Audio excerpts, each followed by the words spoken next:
हम अक्सर बात करते रहते हैं हम कितना वक्त डिजिटली डिस्ट्रैक्टेड हैं, सोशल मीडिया पे हैं, मुख्तलिफ़ ख़बरों को देख रहे हैं। We become news junkies. हमारे लिए बड़ा इंपॉर्टेंट होता है and being in touch means कि आपके जो दोस्त हैं उनकी सारी पोस्ट के साथ आप इंगेज कर रहे हैं, इंटरैक्ट कर रहे हैं, उनकी तस्वीरें देख रहे हैं, लाइक कर रहे हैं, कमेंट कर रहे हैं। हमारी जो सोशल इंटरेक्शंस हैं they have been reduce to this. लेकिन क्या ये फुलफिलिंग है? क्या हमें लोगों के साथ होने का, दोस्तियाँ मजबूत होने का, लोगों को आपकी एक तरह से आपकी ढाल बनने का, एक कम्युनिटी होने का एहसास इन चीज़ों से हो सकता है? क्या ऑन दी अदर हैंड ये तमाम चीज़ें भी हम ऑप्टिक्स के लिए करते हैं? Sometimes we go to event because हम चाहते हैं कि वहाँ हमारी भी तस्वीर हो, हमारी भी एक हाज़िरी लगे, हमें भी वैलिडेशन मिले। लेकिन इसका क्या असर पड़ रहा है हमारे स्टेट ऑफ माइंड पे, हमारे प्रोफेशंस पे, हमारी पर्सनल लाइफ पे और हमारे पर्सपेक्टिव पे? आइए ज़रा इसको डिस्कस करते हैं। हमारे साथ आज मौजूद हैं Ali Raza, who is a motivational speaker and also an educationist. Thank you so much Ali for being here. इसके अलावा सबाहत बुखारी हमारे साथ मौजूद हैं, जो कि CEO हैं इंक्लूजन लैब की। बहुत शुक्रिया आपकी भी आमद का। और I am going to begin the conversation with you, but I must also say कि हमारे साथ फ़रा खान मौजूद हैं, who is my absolute favourite and एक माहिर नफ्सियात हैं। बहुत बहुत शुक्रिया आप सब के आने का। सबाहत, अगर गुफ्तगू आपसे शुरू करूँ, बिकॉज़ आई अंडरस्टैंड कि इंक्लूसिव लैब का मतलब ही ये है कि तमाम लोगों को मुख्तलिफ़ मराहिल में, चाहे वो पर्सनल लाइफ हो, प्रोफेशनल लाइफ हो, ये एहसास हो कि उनके पास एक इक्वल अपॉर्चुनिटी है। मेरा पहला सवाल आपसे ये होगा कि ये जो हमारी डिजिटल स्पेस है, इसको आप किस हद तक इंक्लूसिव समझती हैं? यानी इसका आइडिया तो यही था कि एक इक्वल प्लेटफॉर्म सबको दिया जाए, हर कोई अपने दिल की बात कर सके, but is it really inclusive?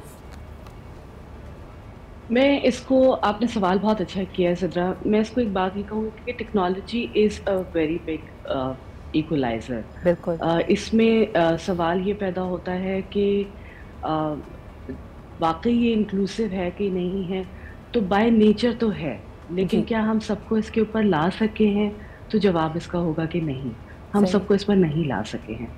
ये इनेबल तो करता है लोगों को इस पर आने के लिए, कि सब इस पर अपने दिल की बात कह सकें, सब इससे जुड़ सकें। लेकिन जहाँ तक इसका सवाल है कि क्या हर कोई इस पे इक्वली जुड़ सकता है, तो वो बात नहीं है। अभी तक हमारे बहुत से लोग ऐसे हैं, दुनिया में अगर देखा जाए तो 17% लोग जो हैं वो ऐसे हैं पूरी दुनिया में, जो बिल्कुल कि सही। अभी तक किसी किस्म की भी टेक्नोलॉजी की रसद से बाहर हैं। और बिल्कुल अगर सही। पाकिस्तान में देखा जाए तो ख़वातीन हो गई, पर्सन्स विद डिसेबिलिटी हो गए, बहुत सारे इलिटरेट लोग हैं जिनके लिए अभी तक टेक्नोलॉजी की रसद हो ही नहीं सकी है, बिल्कुल क्योंकि सही। जहाँ तक ज़बान हो गई या लिटरेसी हो गई, वो उस अभी तक उन तक पहुँच ही नहीं अच्छा, सकी है। काफ़ी हद तक तो मुझे और ऐसा लगता है ना सिर्फ सबाहत, ये कि वो इसके अंदर थोड़ी सी इम्प्रूवमेंट तो आई है। जी। यानी ये सवाल अगर मैं फ़रा के पास लेके जाऊँ, हुँ, फ़रा, बहुत सारे ऐसे मामलात जो शायद हम अकेले में या अपने किसी दोस्त से भी कहते हुए हुँ, हिचकिचाते थे, मुझे लगता है सेफ हुँ, स्पेसेस बनी हैं।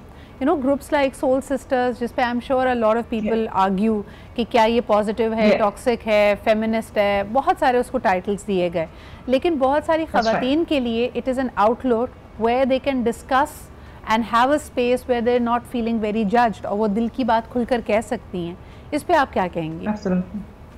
सो I tell you something Sidra, कोई भी प्लेटफॉर्म या कोई भी मीडियम अच्छा या बुरा नहीं होता। It is us who make us good और बैड। बिल्कुल। सो पहले क्लैरिटी जरूरी है कि किसी भी अपॉर्चुनिटी को हम अब्यूज भी कर सकते हैं। इसी तरीके से इंटरनेट, इसी तरीके से सोशल मीडिया है। या जब ये सारे प्लेटफॉर्म्स क्रिएट हुए तो इन्होंने हम लोगों को एक प्लेटफॉर्म प्रोवाइड किया to connect the communities, to feel yes. Connected and to feel कि मल्टीकल्चरलिज्म को हम कैसे एक ही साथ ला सकते हैं, या मल्टीपल इश्यूज को कैसे एक साथ लेकर आ सकते हैं। बहुत सारे ऐसे मेडिकल इश्यूज थे, मेंटल हेल्थ इश्यूज थे, जो प्रॉब्लम लोगों को अवेयरनेस ही नहीं थी unless they get to speak to somebody in person.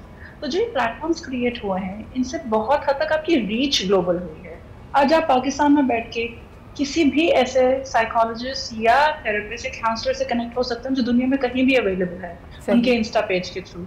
तो बेनिफिट्स अपनी जगह हैं, डिपेंड हम पे करता है हम उसको यूज कर रहे हैं या अब्यूज कर रहे हैं। ठीक है, लेकिन coming back to the main issue is well, कि बहुत सारी ऐसी बातें जिसके लिए आप जानकारी लेना चाहते हैं, आप इंफॉर्मेशन लेना चाहते हैं, लेकिन आपको डर लगता था, आप बात नहीं कर सकते थे, आप किसी को ये मसला अपना कहकर यानी ज़ाती मसला डिस्क्लोज़ नहीं कर सकते थे।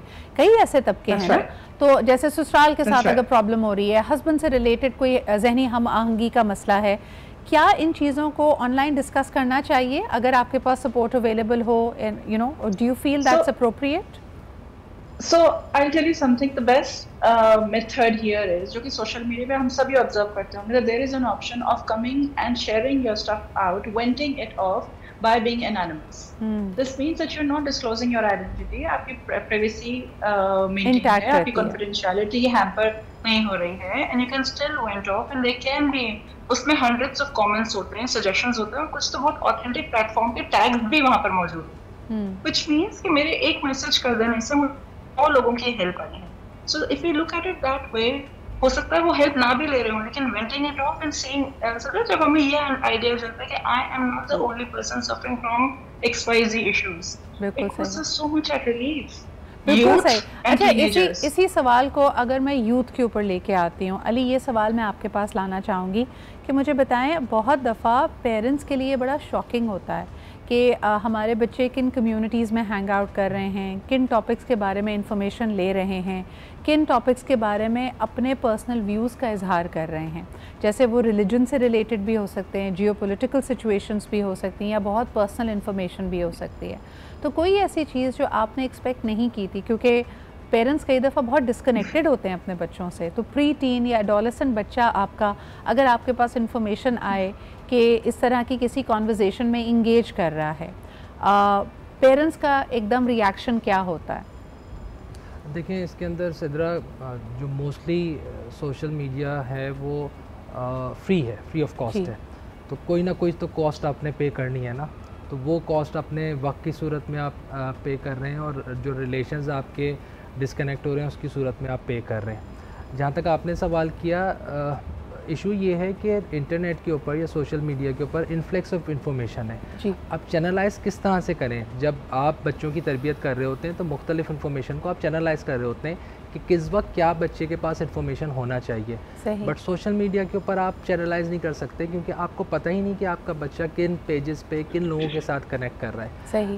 हम जब छोटे थे तो हमारे वालिदैन हमें बताते थे कि बेटा अपने एज के जो लोग हैं उनके साथ दोस्ती करो, ताकि आप उसी अंदाज के रहो. लेकिन अब बच्चे जो हैं वो ज़ाहिर जब सोशल मीडिया पे तो किसी भी एज से उनकी दोस्तियां हो रही हैं, बिल्कुल. तो वो जो डिफरेंस ऑफ एज है उसकी वजह से फर्दर प्रॉब्लम्स आ रही हैं, क्योंकि वो जो मासूमियत है बच्चों की वो कहीं ना कहीं ख़त्म होती जा रही है. अच्छा, आप बिल्कुल सही कह रहे हैं अली, लेकिन मेरा थोड़ा सा मैं सवाल को मज़ीद रिफ़ाइन करती हूँ कि अगर आपको पता चले कि बच्चा मिसाल के तौर पे वेपिंग के बारे में इंफॉर्मेशन ले रहा है, बहुत कम उम्र में ले रहा है, 12-13 साल का बच्चा है, उसका इंटरेस्ट डेवलप हो गया है, माँ बाप को पता ये चला है कि वो या तो वेप डिवाइसेस देख रहा था या डिस्कस कर रहा था या उसने पहला एक्सपीरियंस कर लिया है, माँ बाप फौरी तौर पर या तो बहुत गुस्से में आते हैं, उनका ख्याल ये होता है कि बच्चा ऑनलाइन बिगड़ रहा है, उससे वो डिवाइस, वो कनेक्टिविटी ले लेते हैं और कहते हैं अब तुमने ऑनलाइन जाना ही नहीं है, और क्या मतलब है. और बच्चे कई दफ़ा छुप छुप कर भी अपनी आईडीज़ और सोशल मीडिया को ज्वाइन करते हैं. क्या आपके ख्याल में पेरेंट्स का ये रिएक्शन दुरुस्त है? ये रिएक्शन दुरुस्त नहीं है, क्योंकि फिर वो छुप के करेगा. सही. अब तो देखें, हर जनरेशन चेंज होती जा रही है, तो ये जो जनरेशन है इसके अंदर आपको ज़रूरी है कि पेरेंट्स इन्वॉल्व रहें, कहीं ना कहीं क्रॉस चेक करते रहें कि उसकी क्या एक्टिविटीज़ हैं सोशल मीडिया पे.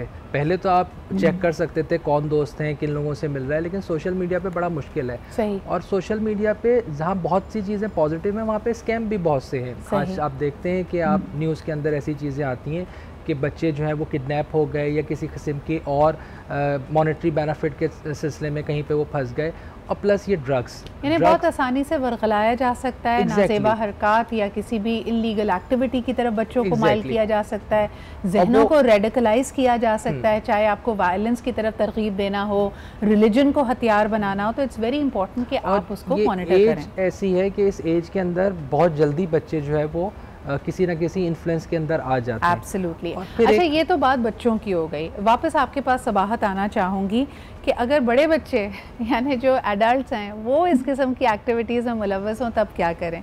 मिसाल के तौर पे अगर किसी को पता चले, और ये भी अब I will go to the addiction side of it with Farah, कि ये चीज़ें भी काफ़ी एडिक्टिव हो जाती हैं. अगर मिसाल के तौर पे किसी को नाजेबा गैर इखलाकी वेबसाइट्स देखने की आदत है, और आदत बहुत कम उम्र से पड़ी है, अकेलेपन में पड़ी है, व्हाटएवर, सबाहत कई दफ़ा it is a big shock for spouses, for partners, जब पता चले कि इस किस्म की किसी एक्टिविटी में आपका पार्टनर, आपका हस्बैंड या आपकी वाइफ मुलव्वस है, या वो इस तरह की उनकी चैट हिस्ट्री सामने आ जाए. क्या करना चाहिए, and you know how do people usually react? आपने अपने इर्द गिर्द क्या देखा है? हम बहुत एक प्रोग्राम रन करते हैं डिजिटल एजुकेशन का, जी। और इसमें हम लोग यूथ से लेकर खवातीन के लिए, मर्द हजरात दोनों के लिए रन करते हैं। उसमें सेफ बिहेवियर्स के ऊपर बहुत बात करते हैं। मेरी अपनी 2 टीनेजर्स बच्चियां हैं, और हम लोग उसमें monitoring is not enough, talking is not enough. हमें उनको बताना है कि सेफ बिहेवियर्स है क्या, अवेयरनेस इसमें बहुत इंपॉर्टेंट है। बिल्कुल। आपको सुन के शायद हैरानी ना हो, लेकिन आपके लिए भी शायद ये नोन बात हो कि अडल्ट भी उतने ही धोखे खा रहे हैं ऑनलाइन जितने बच्चे खा रहे हैं। बिल्कुल। अडल्ट्स को भी ये समझ नहीं आती है कि जिस बात को हम ऑनलाइन शॉपिंग समझ के कर रहे हैं, हम अपनी इंफॉर्मेशन शेयर कर रहे हैं उनके साथ, उनके ऊपर हमारे साथ क्या हो रहा है।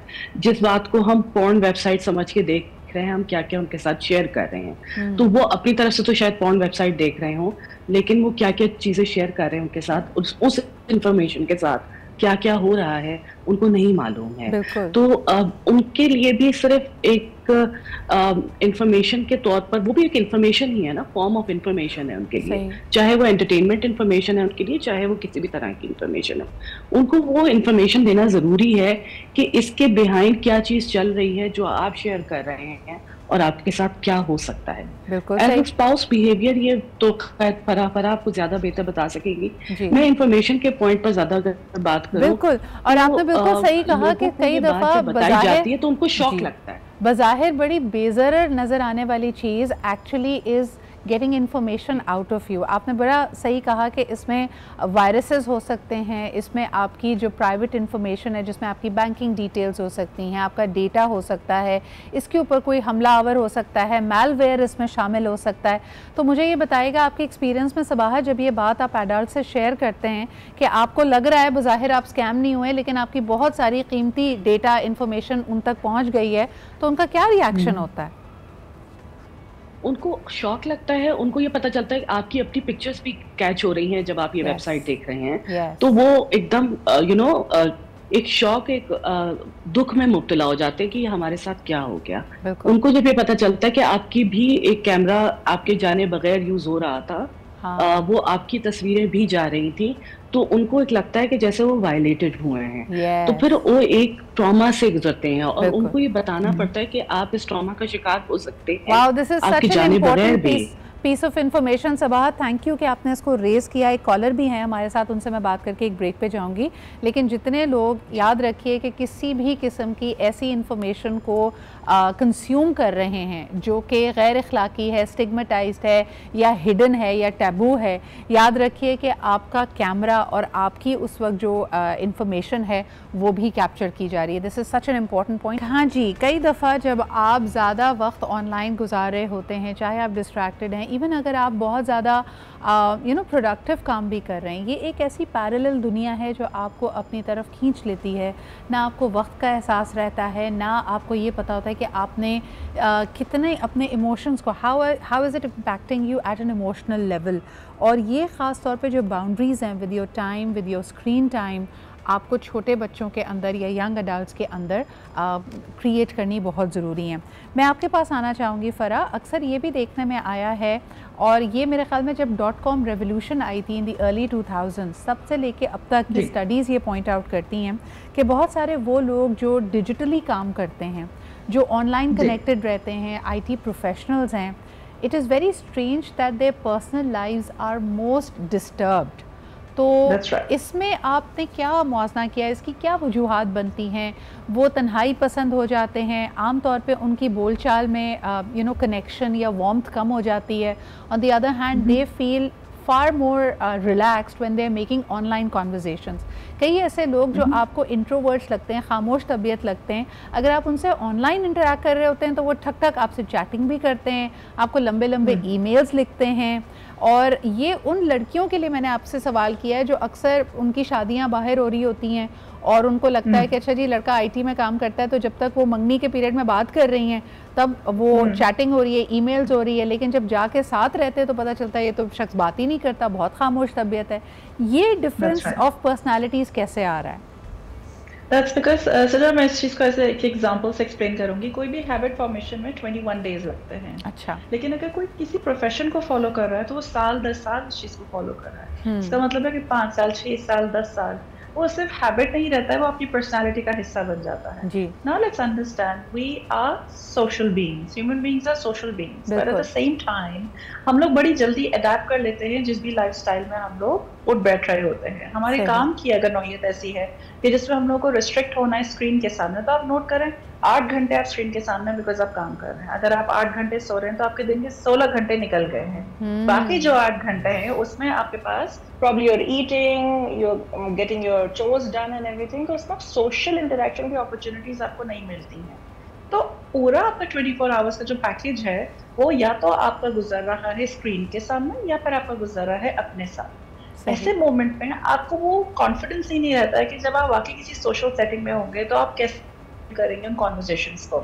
एक और एग्जांपल मैं आपको देती हूँ श्रद्धा, और आपने नोटिस भी किया होगा कि वो लोग जो प्रोबेबली आपको ठग करके रिप्लाई कर देते हैं व्हाट्सएप पे, जब आप उनको कॉल करती होंगे तो फिर वो पिक ही नहीं करते call. Yes, and it is so observant, and being a psychologist I noticed that the reason is not they're not available, the reason is they're avoiding you because they don't know how to continue the conversation. right, they lack that skill.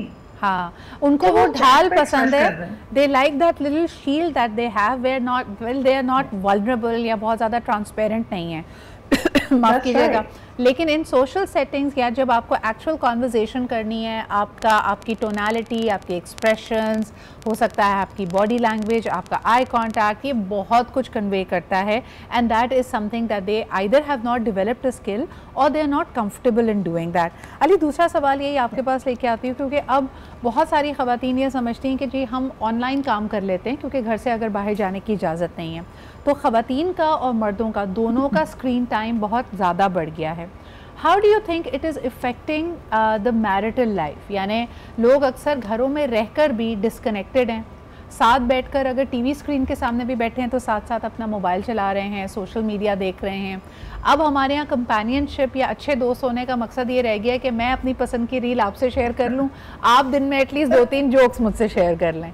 तो अली, इससे क्या impact आ रहा है हमारी दोस्तियों पे and most importantly हमारी married couples की life पे? सिद्रा, अब तो ये घर घर की कहानी हो गई कि आपको सुनने को मिलता है जी आप साथ होते भी साथ नहीं होते। तो ये हर जगह पे इसी तरह से हो रहा है, क्योंकि हम जो है, अच्छा हम कहीं ना कहीं ये होता है कि जी पूरा दिन हम थक के आए हैं तो इस वक्त ये मी टाइम है और हम जो है वो सोशल मीडिया पे उसको गुजारना चाहते हैं। लेकिन अब आप देखें ना, चेंजेस आते जा रहे हैं। अब लोग ये चाह रहे हैं कि नहीं, कोई डिटॉक्स टाइम होना चाहिए, डिटॉक्स डिनर्स होने चाहिए, कोई इस किस्म के इवेंट्स होने चाहिए जहाँ पे मोबाइल या किसी किस्म की भी गैजेट्स आपसे दूर हों। लेकिन अब इसी तरह से आप देखें कि कुछ हम इस ऐसी डेस्टिनेशंस पे जाना चाहते हैं जहाँ पे नेटवर्क ना आ रहा हो, ताकि हम कुछ 2-3 दिन जो है वो अपने आप को रिलैक्स कर सकें, कंपोज कर सकें, इस चीज़ से निकल सकें। दूसरी चीज़ ये है कि आप ये देखें कि पहले कोई 20-25 साल पहले हम लोगों को रोकते थे बाहर जाने से या फिर घर से बाहर जाने से, या बच्चों को ख़ास तौर पे। लेकिन अब ऐसा हो गया है कि यंगस्टर तो बाहर जाना ही नहीं चाहता, वो घर में ही रहना चाहता है। आपके साथ नहीं जाना चाहता, अपने दोस्तों के साथ जाना चाहता है। वो दोस्तों के साथ भी जा रहा है। तो मैं अक्सर, आपने भी ऑब्ज़र्व किया होगा कि मुख्तलिफ रेस्टोरेंट्स में आप जाएँ तो लोग बैठे हुए होते हैं रेस्टोरेंट में, वेट कर रहे हैं मील आने का, उस दौरान वो बात नहीं कर रहे, बल्कि सारे लोग फ़ोन ही यूज़ कर रहे हैं। तो फिर वो आप जो बेसिकली जो कॉन्सेप्ट है कि आप जो हैंग आउट करते हैं, आप डिस्कस करते हैं चीज़ों को। यही वजह है सिद्रा कि जब हम लोगों से बात करना चाहते हैं तो वो बात कैसे करें, उनके पास तो कंटेंट ही नहीं है बात करने का, क्योंकि वो तो सिर्फ लिखने के आदी हैं, उनसे लिखवा लें, आप लिख लेंगे। नहीं, और लिखने में भी बड़ी सतही बातें हो रही हैं ना, यानी आप अपना वही एक्सपीरियंस शेयर कर रहे हैं, हम फलानी जगह गए, डीप कॉन्वर्जेशंस का शायद वक्त गुजर गया और तभी हमें ऐसा लगता है कि आपने जैसे कहा कि दोस्तों के होते हुए भी हम अपने आप को तन्हा महसूस करते हैं। एक कॉलर हमारे साथ है, उनकी बात सुन लेते हैं। हेलो, अस्सलाम वालेकुम। हेलो, अस्सलाम वालेकुम। वालेकुम सलाम जी, कौन सा आप कहाँ से बात कर रहे हैं? प्रोग्राम में जरा बात करवाएं, मैंने काफी देर से होल्ड किया हुआ। आप प्रोग्राम में ही बात कर रहे हैं, आप ऑन एयर हैं जी, फरमाइए क्या कहेंगे? ये इसके लिए बात कर रहा था मोबाइल के मुताबिक। जी जी, आपसे कर लूं? हेलो जी जी, फरमाइए सर, आप बात कीजिए। ये मसला है ना, मोबाइल फोन खुला रहा है ऐसी, ये तो इतनी जहर हमें फैल गया हमारे बच्चों में कि बिल्कुल ये तो हमें इसको छुड़ा नहीं सकते। बिल्कुल सही। मुझे बताएं आपके बच्चों की उम्रें क्या क्या हैं सर? आपके घर में कितने बच्चे हैं? जी, आपके घर में कितने बच्चे हैं? मेरे बच्चे 2 बच्चे हैं, वो मतलब अपने वो काम पे जाती हैं। जी जी। हेलो। तो आपको लगता है कि वो मोबाइल फोन पे ज्यादा वक्त गुजारते हैं, आपसे बातचीत नहीं होती? गुजारते हैं। मेरी 6 माह की पोती है जी जी, वो भी मोबाइल जब हाथ में देखती है ना मेरे हाँ। या वालदा के या अबू के, तो वो हाथ मारती है। ये मोबाइल है ना, ये तो हमें कसम से इतना दूर कर दिया है वालिदैन से, खासकर। बिल्कुल सही। सर मुझे बताइए, आप एक औसतन दिन में कितनी देर मोबाइल इस्तेमाल करते हैं आप खुद? ये खुद तो एक दफा भी नहीं करता। आप नहीं करते? नहीं, तकरीबन मुझे एक दफा शायद कोई फोन आ जाए तो मैं सुन लेता हूँ। तो 1 मिनट से ज्यादा बात कभी मैंने नहीं की। चले जी, तो ये तो बड़ी अच्छी आदत है और आपको देखकर घर वालों को ये आपसे सीखना चाहिए। लेकिन उसमें शायद आप पहल कर सकते हैं गुफ्तगू करने के लिए, सबको साथ बिठाकर चाय पे कोई बातचीत हो जाए, कोई आउटिंग करें। I think you are absolutely right in pointing out कि बहुत सारे सीनियर सिटीजन्स अपने आप को बहुत तन्हा महसूस करते हैं। Thank you for calling in. हम बात कर रहे हैं कि किस तरह आपका डिजिटल टाइम या सोशल मीडिया पे स्पेंड किया जाने वाला टाइम आपकी पर्सनैलिटी में शिफ्ट्स लेकर आता है, आपकी रिलेशनशिप्स को इफ़ेक्ट करता है without you even realizing it. और ये सिर्फ़ और सिर्फ बच्चों के साथ या यंग एडल्ट्स के साथ नहीं होता, सीनियर सिटीजन्स के साथ भी होता था। अक्सर आप नोटिस करें कि अब बड़े बुज़ुर्ग ज़्यादातर टाइम फेसबुक पे होते हैं, स्कैम भी हो जाते हैं, गलत इन्फॉर्मेशन फैमिली तक फॉरवर्ड भी कर रहे होते हैं अपने व्हाट्सएप के साथ। तो ये तमाम तर चीज़ें इसलिए होती हैं बिकॉज़ यकीनन वक्त की कमी है सबके पास, तेज़ रफ्तार ज़िंदगी है, तो बड़े बुज़ुर्गों के पास बैठने का अब हमारे पास वक्त नहीं है, तो वो भी अपना वक्त सर्व करने के लिए सोशल मीडिया पे होते हैं। क्या इससे उनकी पर्सनालिटीज़ में भी चेंज आ रहा है? कई तो ऐसे होंगे जो कुछ नया सीखना चाहते होंगे, करना चाहते होंगे, लेकिन साथ ही साथ कई ऐसे हैं जिनकी ये फॉरवर्ड्स दरअसल एक कॉल या एक क्राई फॉर हेल्प भी हो सकती है। अली, ये सवाल मैं क्विकली आपसे करके फिर कॉलर की तरफ जाऊंगी। मुझे बताइए कि अगर बुज़ुर्ग अफराद तन्हा महसूस करते हैं और बहुत सारे फॉरवर्ड्स करते हैं, बहुत सारी जिसको हम कहते हैं, हम उनको बाकायदा बैठ के बता रहे होते हैं ये इन्फॉर्मेशन वैलिड नहीं है, आपको ये झूठ बता रहे हैं, ये मिस इन्फॉर्मेशन है, एट्सेट्रा एट्सेट्रा, वो ये मानने को तैयार नहीं होते। आपके ख्याल में ये उनकी पर्सनैलिटी को चेंज कर रहा है या आप इसको कैसे रीड करते हैं अली?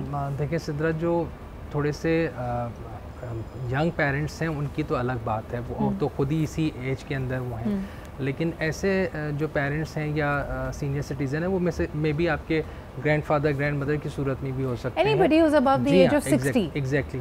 तो वो आप ये देखें कि वो बहुत छोटी छोटी चीज़ें आपसे ऐसे ही पूछ रहे होते हैं, शायद वो उनको पता है लेकिन वो आपसे इसलिए पूछते हैं कि वो आपसे कनेक्ट होना चाहते हैं। लेकिन आपके हाथ में फ़ोन होता है, आप उनको कभी जवाब देते हैं, कभी आप जो है वो कोई गैजेट्स लगाए हुए होते हैं, आपको उनकी आवाज़ भी नहीं आती, आप उनको बाईपास करके चले जाते हैं।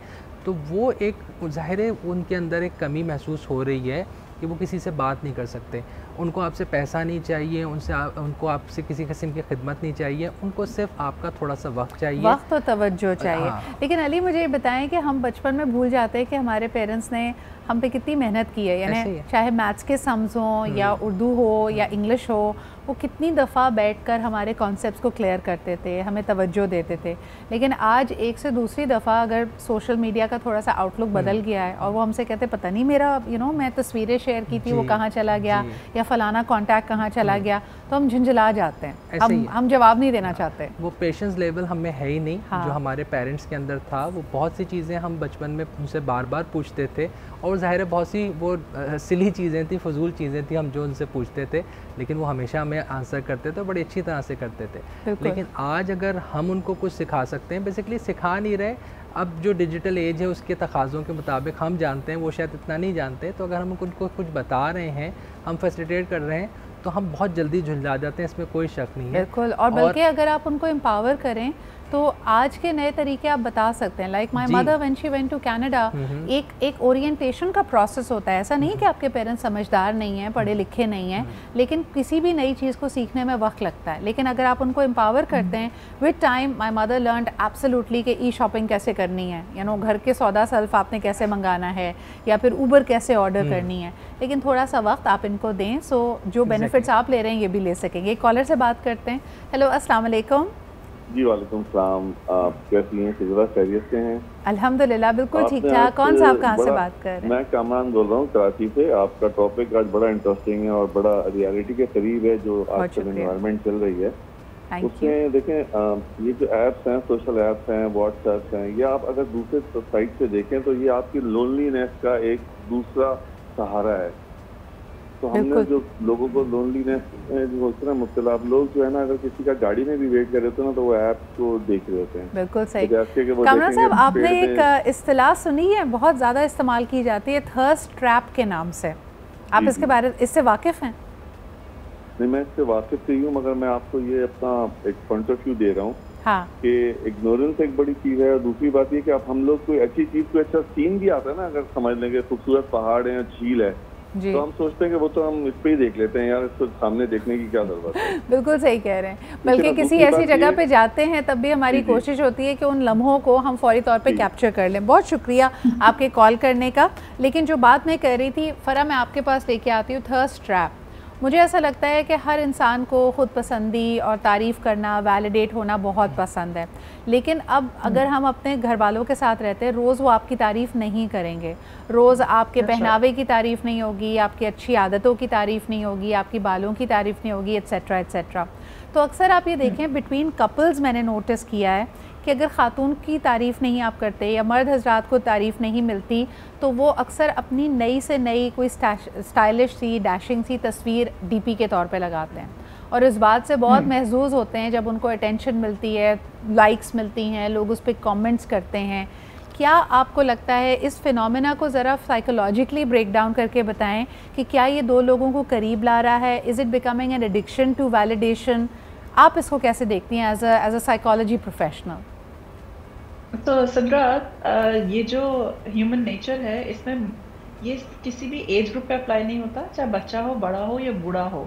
The need to be liked, the need to be loved, the need for succorance, need for nurturance एक बेसिक ह्यूमन नीड है जी। और इसको साइकोलॉजी, ये हमारा फितरती एक रवैया है जिसमें हमको अच्छा लगता है जब हमको प्रेज किया जाता है। बच्चे को भी जब आप देखते हो मुखातिब होते हैं तो वो मुस्कुराता है, ताली बजाते हैं वो मुस्कुराता है। इसी तरीके से सोशल मीडिया का जो ये लाइक का बटन है ना, इसने सिर्फ ये दुनिया को जोड़ा नहीं बल्कि बहुत मिकदार में साइकोलॉजिकल इश्यूज को पैदा किया है। Because now if you look at people, not only youth but adults and elderly, we are living for those acknowledgements and likes and hearts.